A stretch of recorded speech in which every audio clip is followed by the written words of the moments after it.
Құрметті авторлар, корреспонденттер және біздің арнаның тыңдармандары. Өздеріңіз білетіндей, біз заманауи білім беру порталдарын жасаймыз, қашықтық білім беру порталдарын, заманауи электрондық кітапханалар, және бүгін сіздердің назарларыңызға заманауи журналдың концепциясы қалай болу керек екенін айтып өткіміз келіп отыр. Яғни бұл видео білім мекемелеріндегі басылымдардың редакциясына бағытталады. Яғни қазіргі заманның журналының сайты қалай болу керек, сол туралы. Бұл енді біз қазіргі заман деп айтып жатырмыз. Бұнымен біз нені білдіргіміз келеді? Біз 10 жылдай уақыт болды жасанды интеллект алгоритмдермен бірлесіп жұмыс істеп келе жатырмыз. Оның журналға деген қандай көмегі бар? Ол редакция штатындағы программистердің, қосымша мамандардың санын азайтады. Яғни журнал сайтының 99% жұмысы автоматтандырылған. Сол туралы бүгін міне айтып өткіміз келіп отыр. Ең бірінші, қазіргі заманның сайты біздің ел үшін үш тілде болу керек. Қазақ, орыс, ағылшын тілінде. Бүйтіп бассақ, басқа тілге ауысады. Ағылшын тілін ауыстырдық, бәрі ағылшын тіліне шығады. Содан кейін сайт күндізгі және түнгі режимде жұмыс істей алады. Сайт айдарлары, бұған кез келген университет, білім беру мекемесі, колледждер өзінде беретін пән бойынша категориялар ашып, айдарлар ашып салып қойған. Мысалы, біз барлық пән бойынша қосалқы білім берумен айлансамыз, сондықтан барлық пәндер категория ретінде енгізілген, айдарлар ретінде. Әр айдар бойынша бізде мақалалар бар.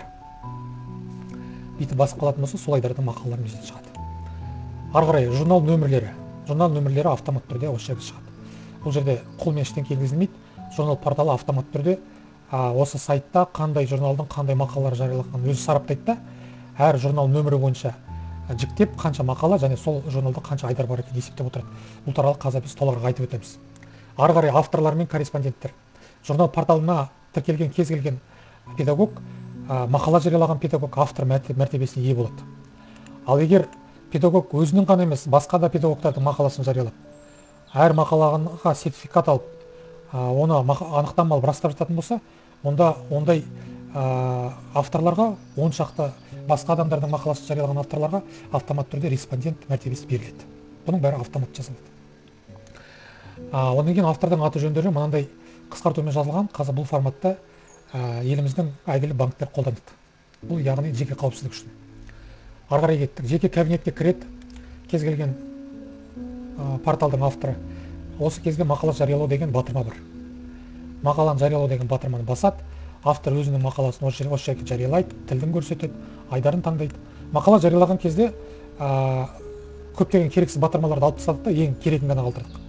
Яғни ол курсивті реттеу, шрифті реттеу батырмалары, содан кейін химиялық, физикалық және математикалық формулаларды енгізу батырмасы. Одан кейін программалау мамандар болатын болса, информатика саласының ақпараттық жүйелер, олар кез келген программалық кодты жазу алады. Әдетінде сол формулалар жазу деген қиын болады, сондықтан осы функцияны енгізіп қойдық.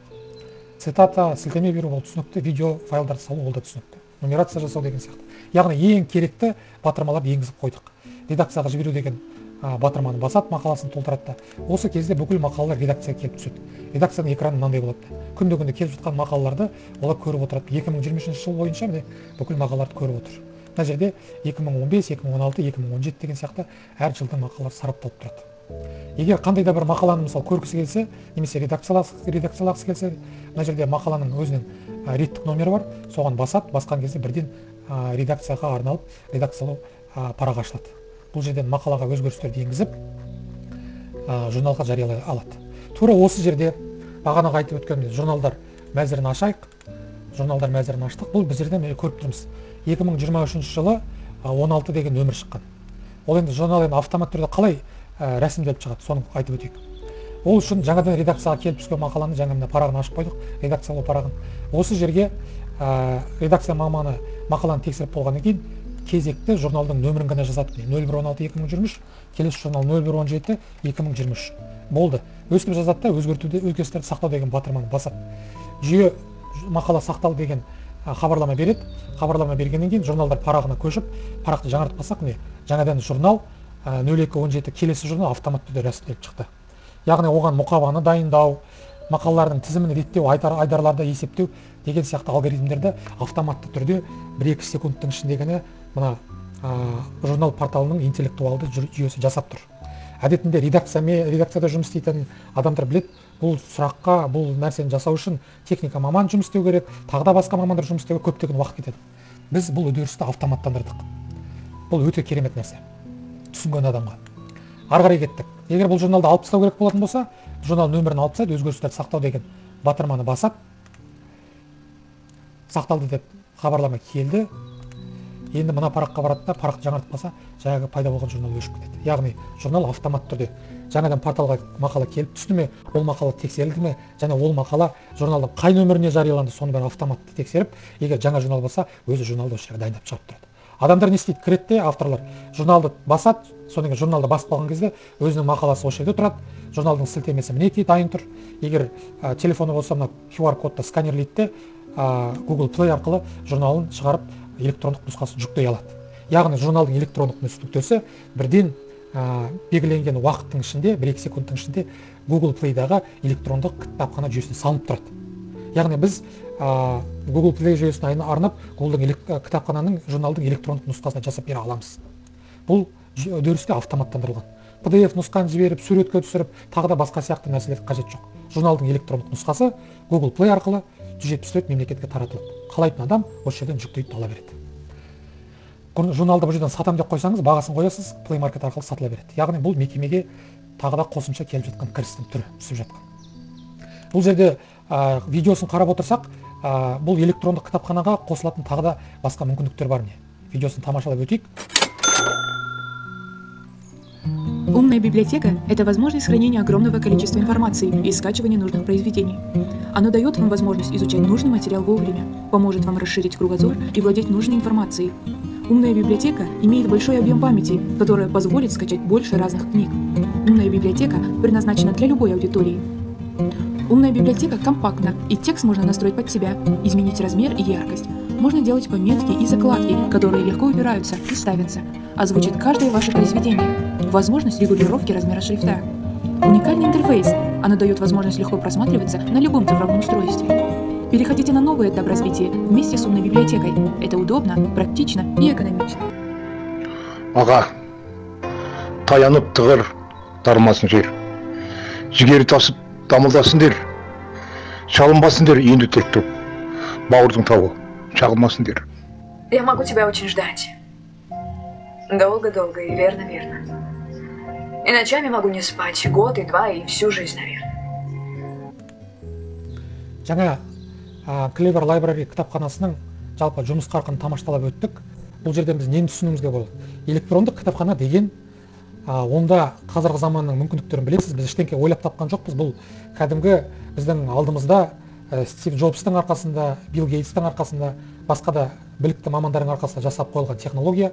Электрондық кітапхана деген бұл автордың өзінің даусымен айтылған өлеңдер, екі жақты белсенді сілтемелер, қосымша деген сияқты мүмкіндіктер өте көп. Яғни аштыңыз, тыңдадыңыз, автордың даусымен видеоны көрдіңіз, бәрі сондай керемет жасалған. Ең бастысы бұның бәрі автоматтандырылған үдерістер. Кез келген адам мемлекетіміздің кез келген бұрышынан алады, тіркеледі, өзінің мақаласын жариялап, бірден Google Play арқылы жүктеп алады. Ары қарай кеттік. Бұл порталдың қандай тағы мүмкіндіктері бар? Автор мақаласын жариялады, мақаласы редакциядан тексеруден өтті. Бұның бәрін мәртебесін осы жерден көріп отырады. Мақаланы егер бойынша сертификат, тағы да анықтама деген сияқты құжаттар алғысы келсе, междеміне шығып тұр автомат түрде. Мына батырманы басқылап, батырманы басқылған кезде портал автомат түрде Каспий банк жүйесімен интеграцияланған. Сертификаттың қанша жарна төлеу керек, сонысы тапсырыс нөмірі бәрі атып шығады. QR-ды сканерледіңіз, мекеменің шоты ашылды Каспий банктегі, автор қажетті жарна мөлшерін аударды, аударып тексеруді басқалған кезде жарнаның тексерілуі банк арқылы жүзеге асырылады да, егер жарна мекеменің шотына түсетін болса, автомат түрде сертификат беріледі. Мен межеде қазір жарнаны аударған жоқ, бірақ та берілген сертификаттардың түрі қандай болады екенін көрсетейін. Мысалы, мен мынандай сертификат жарияланды дейді, сертификаты көкпен шығып тұр, яғни бұл сертификат берілді. Автор не істейді? Ешкімді күтпейді, осы сертификат дегенді басқалады, автомат түрде 1-2 секундтың ішінде сертификат жүктеле салады. Автор өзінің сертификатын жүктеп алады. әр сертификатта QR баркод салынған. Егер бұл баркодқа телефон арқылы сканерлейтін болсақ, автордың тіркелу туралы басқа да мәліметтер шығады. Екі жақ тексеріс бар. Ең негізгі журналға қажетті мүмкіндіктерді айтып өттік. Яғни мақаланы жіберу үдерісі, мақаланы тексеру үдерісі, редакцияға қажетті барлық ішкі редакторлардың редакторлық құралдар, содан кейін мақала жарияланған кезде автоматты түрде журналдың келесі нөмірін рәсімдейтін журналдың алгоритмі бар функциясы, ол да жұмыс істейді, автоматтандырылған. Мақала жарияланып болғаннан кейін авторға бірден сертификат береді. Сертификаттың жарнасын банк арқылы портал өзі қабылдап алады. Яғни бұл үдерістердің бәрін қосылып жинақтап айтқанда, журналдың 98% автоматтандырылған. Бұл не деген сөз? Редакциядағы 10-20 маманның жұмысын бұл талап етпейді бұндай порталдар. Заманауи портал редакцияның құрамында 3-4 адаммен, 5 адаммен тыныш қана жұмыс істей алады.